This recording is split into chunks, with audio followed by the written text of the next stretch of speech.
This tutorial will show you how to make a bicycle cone nut wrench from an old box wrench using your angle grinder.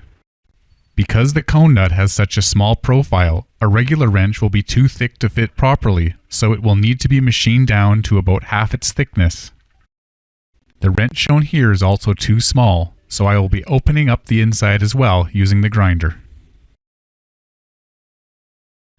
In order to take down the thickness of the wrench, you will need a sanding disc, which is also called a flap disc because it contains a series of sandpaper flaps. The flap disc will be used to machine down both sides of the wrench until it fits the narrow profile needed for the cone nut.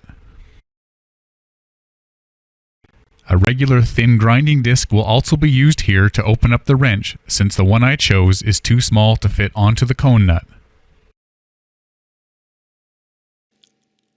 If you need to open up the inside of the wrench, do this using the thin grinding disc held at a 45-degree angle so that the edge does the grinding work. Take only a small amount of material off at a time, working the entire face evenly with the edge of the disc. Repeat this process on the other side of the wrench. Do a trial fit after a bit of grinding. This way you won't take off too much material and make the wrench opening too large.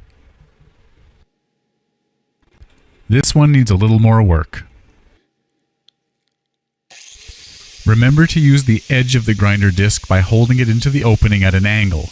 Using the face of the disc could wear it too thin and cause it to break apart.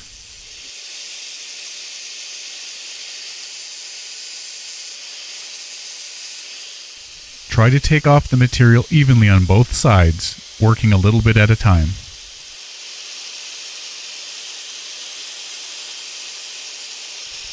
The wrench should fit snugly onto the cone nut.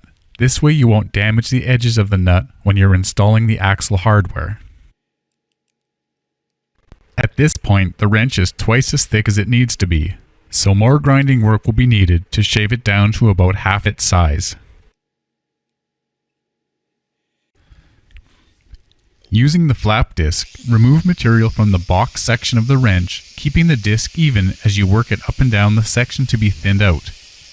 Even though the disc is made of nothing more than overlapping sheets of sandpaper, it can easily take down the metal, so don't push too hard on the grinder and try to work around the entire face evenly. Once you have made a few passes with the flap disc, the wrench will probably be getting a bit warm. If the wrench is turning blue, then you are pressing too hard, so ease off and work a little slower. The ground face should look smooth and even. The goal is to remove an even amount of material to maintain the flat sides of the wrench. When you have taken off a little material from both sides of the wrench, place it on the cone nut for a quick fitting test. The goal is to take off enough material so that the wrench is only slightly thinner than the height of the cone nut flat sections.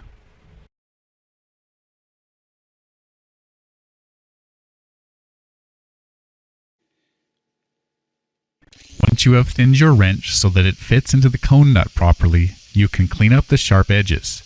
The edges of the wrench are razor sharp due to the grinding process, so a little smoothing out with the flap disc will easily remove the sharp edges. Lightly run the disc at a 45-degree angle along the inner and outer edges of the wrench until it is smooth to the touch.